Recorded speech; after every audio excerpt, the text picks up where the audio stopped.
and what a great day to sew something wonderful. I'm Kia with Kia B. Tech Guy isn't here. I've got a fun tutorial for you today that I wanted to bring and just kind of share with you.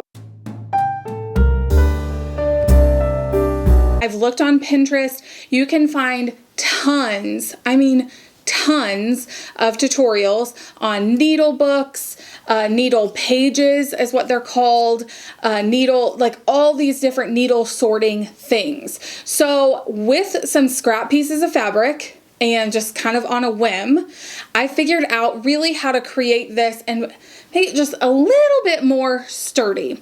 So I'm going to show you today how to make this really adorable foldable needle nanny. And this is absolutely adorable. Oh my goodness. So it's got wool on the inside. It has pockets for you to store extra needles that don't fit on your wool, or maybe name tags or things like that. And we talk about that in the tutorial. And then it all folds back up like a taco with a cute little snap or any closure that you like.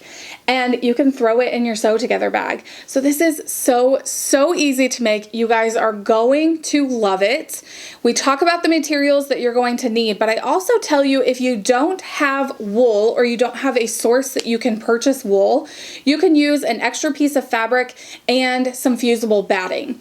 All you would do is fuse that batting to your extra piece of fabric and then follow the instructions I tell you on how to cut the wool and all of that.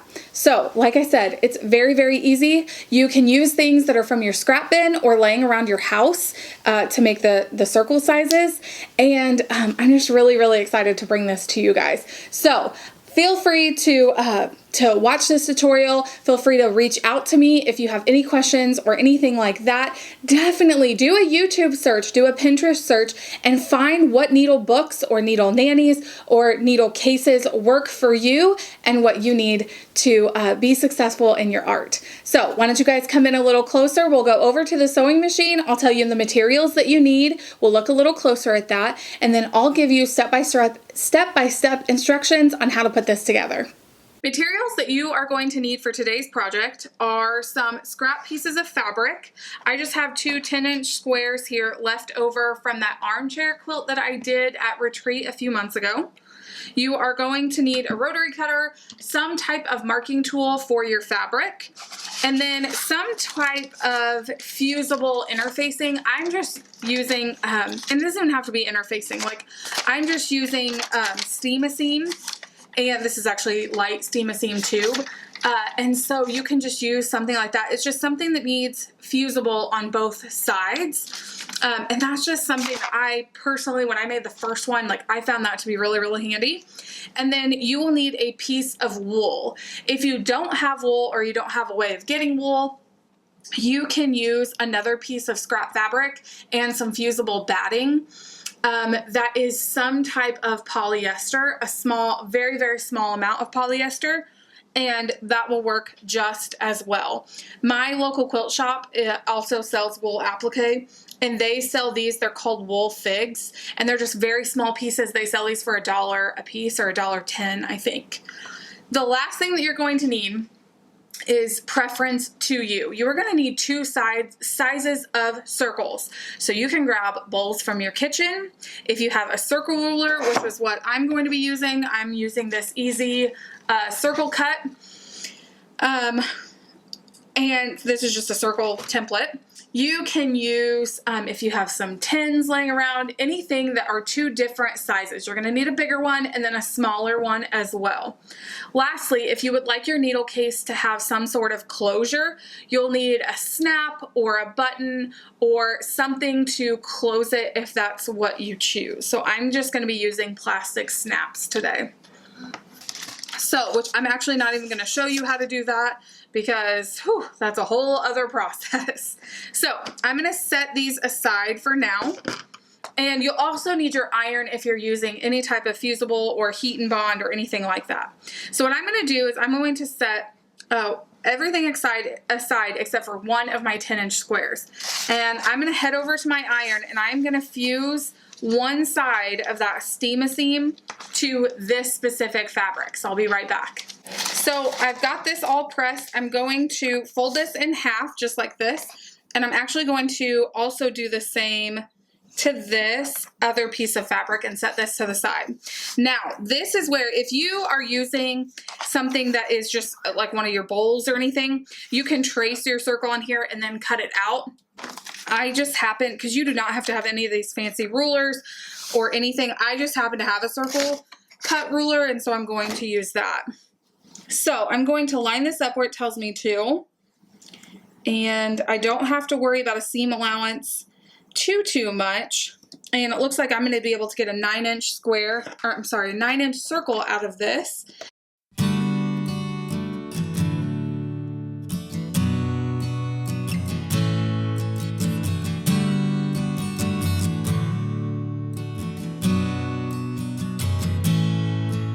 Cut away this little bit here.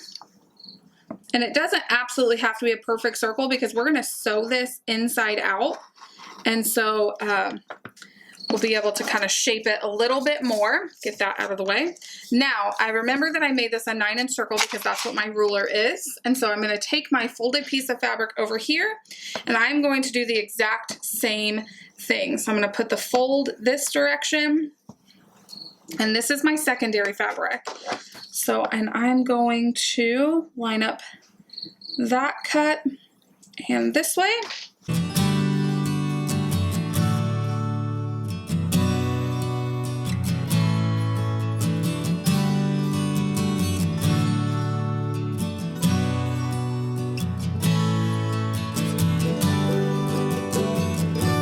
I love these new rotary cutters from Alpha because they have the handle, and so you can't, and they even still have a lock. So now I can't squeeze it. I love these new ones. Okay, so now we've got 2 circles, and we're not quite done cutting our circles yet. So we've got 2 circles that are the same size or somewhere kind of roughly roundabout. So we're going to set these to a side, and we are going to open our wool. And at my quilt shop, these are just little rectangular pieces, and gosh, I love them. They're really, really great. So now what I'm going to do is I'm going to fold this in half one more time, and I'm going to see what size circle I can get out of this. And I think I'm going to do, you want to do around 2 inches, maybe smaller than what you cut your original circles at. So I think I'm going to do this at a 7-inch circle. Yes, I think that'll be plenty big enough. Okay, so I'm going to do it at a 7-inch circle. So my big circles were 9-inch and these are 7 inches. Now this particular cut is kind of more important that you get it very accurate and pretty, because you are going to be seeing the raw edge of this. So I'm going to follow this one down.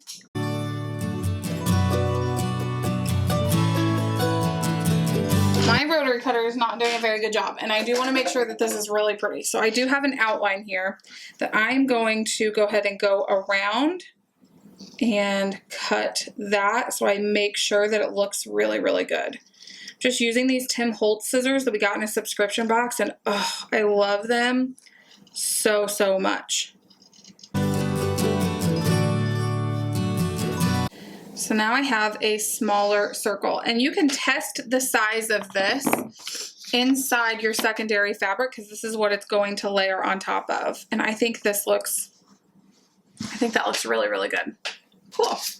These lined up next to each other are really, really pretty.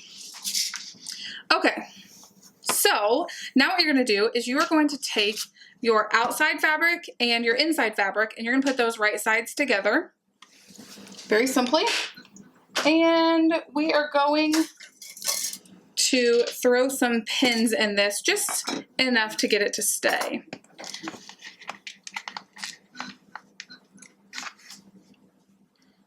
Just throw 4 or so in here.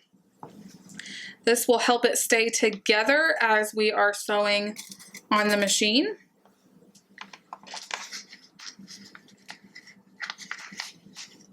Okay. Now what I'm also going to do, just so I kind of have a mental kind of depiction of where I'm going to start and stop, I'm just going to make some lines on the inside of this fabric.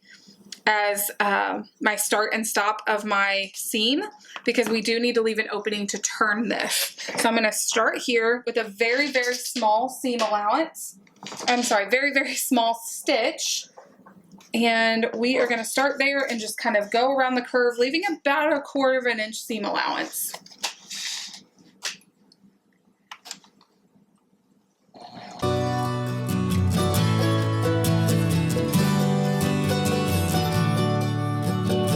Take your pins out, and don't worry if you've got a little bit of puckering as you went around, that's totally fine.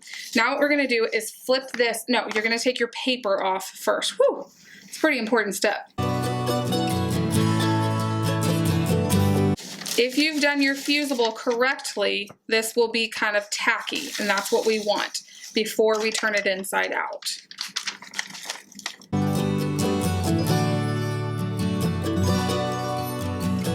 At this point, this side is still tacky, and that's great. That's what we want. Very carefully, I want you to flip this inside out, and you will have a little bit of sticking, so be very, very cautious and careful as you're doing this. I would roll it onto itself as the opposite side and just get it in there very quickly. We don't want to mess up that little bit of fusible that we have going there. You're just going to gently pull that apart.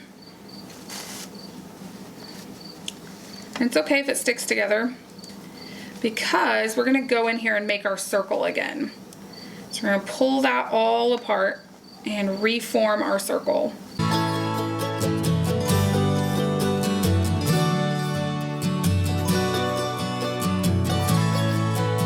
Okay, we're going to tuck in that side there.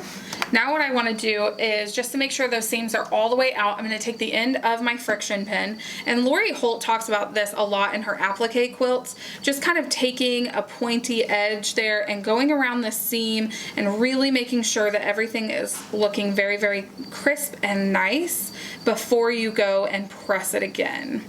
All right, here we go. Okay, so at this point, when you go over to your iron, you're going to take and go from each little corner. So I'm going to roll these seams back again. And because this is fusible, you have one chance to really get this done well. So I'm going to take this corner here and really start here and then pull and straighten this out as I go to the iron, and that's going to make your perfect circle. Make sure that your opening edges are folded in that 1/4 inch seam allowance.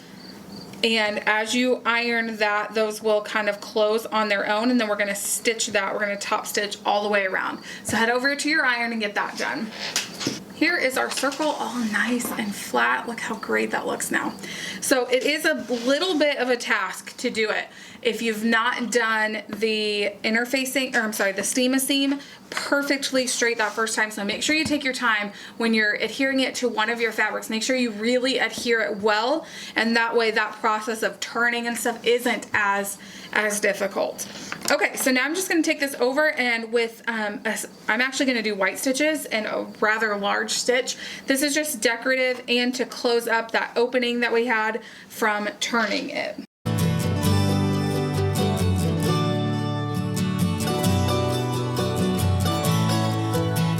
So that's the outside. Oh, this is looking so cute. Okay, so I've got outside, inside, and our next step is to work with our piece of wool.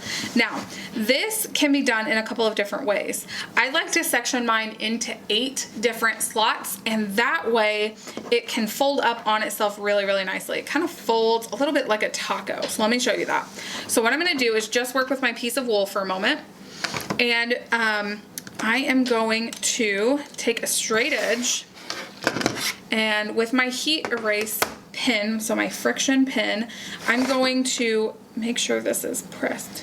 Okay, yes, in half. I'm going to use that as my first guideline. Just draw a line kind of straight down. Now these are my stitching lines, so this is going to tell me exactly where I need to stitch to create 8 sections that are evenly placed. So I'm going to mark here, and that's my center point for that side.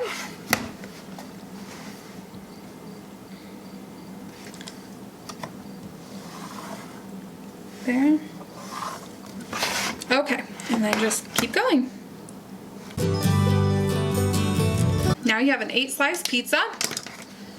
And what you're going to do is place this in the center. What I do is I've got my center mark on this. I'm gonna make a center mark on this. Just kind of press in half there, and that way I have a good idea of where my halfway point is and match up those seams. And that side and that side. That gets me halfway. Okay, right when I start stitching on these lines, right as I get from the fabric to the wool, I am doing a couple of extra stitches right there, just back and forth a little bit, because these are actually going to turn into pockets, and so this might get lifted a little bit. I want to make sure that it stays down. So I'm going to go to the perpendicular line here.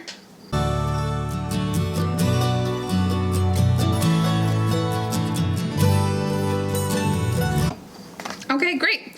Now what you want to do is just go around your circle and snip any extra threads that you have. Now that we have all of our lines sewn, I'm going to show you how to fold this, and it's kind of like it's a little interesting. So we're going to talk about this like a compass. So this is north, south, east, and west. Never eat soggy Wheaties, okay? You're going to take your east and your west, and you're going to fold that back onto itself. So you've got your wool up and your right side into each other, okay? We're gonna press that. This is gonna train this seam to go inwards, and I'll show you what I mean. So now that has trained this seam that when we pull it up, it's going to naturally fold back on itself, okay? I'm gonna take my thumbs here and push this together like a taco. Then I'm gonna push this in on itself. Do you see how that folded? So we've got our north and south sides that are going this direction, our east and west. We're going to take east and west and push them up towards each other. And as they're coming towards each other, do you see how we're making bowls out of our north and west? Or I'm sorry, north and south.